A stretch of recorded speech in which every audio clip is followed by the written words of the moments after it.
Avengers end game को वापस use करके एवेंजर्स डूम्सडे को सेट किया जा रहा है। स्पाइडरमैन मल्टीपल जॉनर्स में स्प्लिट हो रहा है। ट्रांसफॉर्मर्स का क्रॉसओवर होल्ड पे चला गया है और एक्समैन रिबूट वुल्वरिन के बिना आ रही है। मतलब सारी खबरें एकदम गर्मा गर्म है, इंडिया के टेम्परेचर की तरह।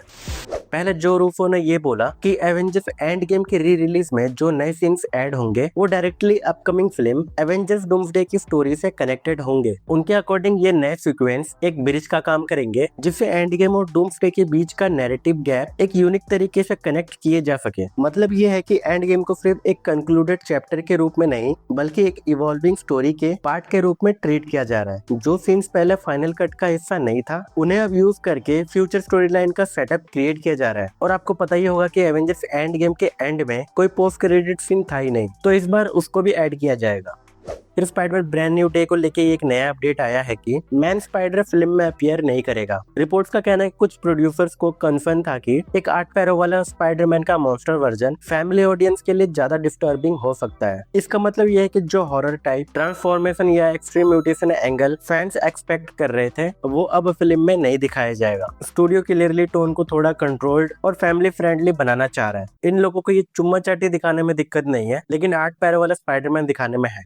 फिर ऑरेन यूजियल जो स्पाइडरमैन नोवार के राइटर है उन्होंने रिवील किया है कि अभी मल्टीपल स्पाइडरमैन के प्रोजेक्ट्स डेवलपमेंट फेज में है। मतलब स्पाइडरमैन नोवार की तरह और भी स्पाइडरमैन पे बेस्ड प्रोजेक्ट्स आने वाले हैं। ये प्रोजेक्ट्स एक ही टाइप की स्टोरी को फॉलो नहीं करेंगे बल्कि अलग अलग जॉनर में एक्सप्लोर किए जाएंगे, like horror, science fiction, street crime वगैरह वगैरह। ये अप्रोच कुछ हद तक ऐसा होगा जहाँ एक स्पेसिफिक जॉनर को यूज करके उसमें एक स्पाइडरमैन का वेरिएंट इंट्रोड्यूस किया जाएगा। इसका मतलब यह है कि फ्यूचर प्रोजेक्ट्स में स्पाइडरमैन देखने को मिल सकते हैं जो अपने यूनिक वर्ड्स और स्टोरी टेलिंग स्टाइल में एग्जिस्ट करेंगे। ओवरऑल स्पाइडरमैन का फ्यूचर एक सिंगल स्टोरी लाइन तक लिमिटेड नहीं रहेगा।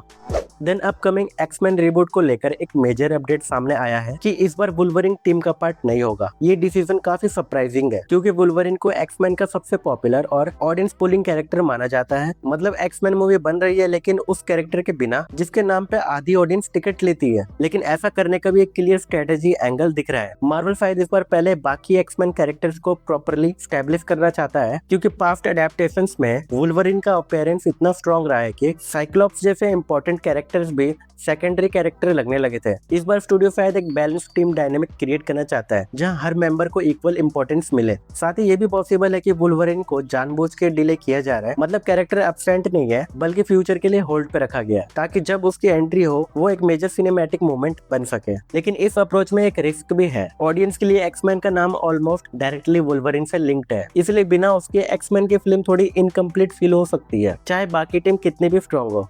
इसके बाद रियान रेनॉल्ड्स ने बताया कि वो एक नए प्रोजेक्ट पे काम कर रहे हैं जिसमें डेडपुल होगा, लेकिन इस बार वो मेन हीरो नहीं होगा बल्कि एक सपोर्टिंग कैरेक्टर के रूप में दिखेगा। उनके अकॉर्डिंग डेडपुल का कैरेक्टर ज्यादा इफेक्टिव सपोर्टिंग रोल में होता है, स्पेशली जब वो किसी ग्रुप का पार्ट हो। इसका मतलब ये हो सकता है कि अपकमिंग प्रोजेक्ट एक टीम बेस्ड स्टोरी हो जहाँ डेडपुल किसी लीड कैरेक्टर के साथ या एक लार्जर ग्रुप में अपीयर करे। और यहाँ पे एक ट्विस्ट भी आता है कि जो कैरेक्टर हमेशा फोर्थ वॉल तोड़ देता है, स्पॉटलाइट चुरा लेता है और पूरी फिल्म अपने नाम पे चलाता है, उसे अब बोला जा रहा है थोड़ा साइड में रह के काम करो। लेकिन कहानी यही खत्म नहीं होती। रिपोर्ट्स के अकॉर्डिंग रियान रेनॉल्ड्स पुश कर रहे हैं कि इस नए डेडपुल टीम के प्रोजेक्ट में ह्यू जैकमैन का वुल्वरिन, केबल और स्टॉर्म भी इंक्लूडेड किए जाए।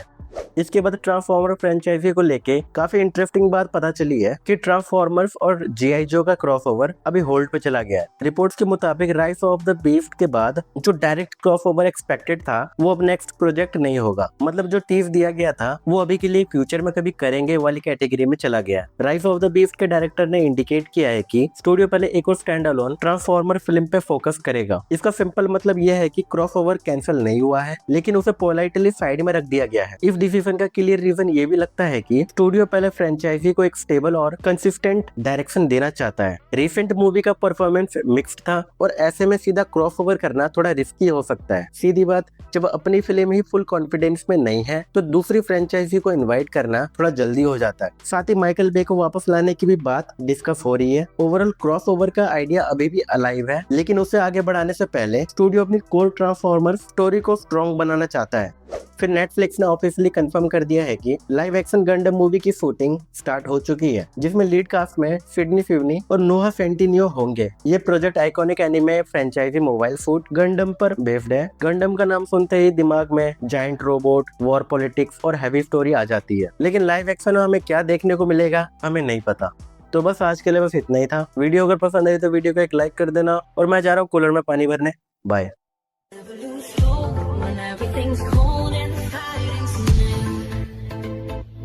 Even their bones are ready to smoke when the fire is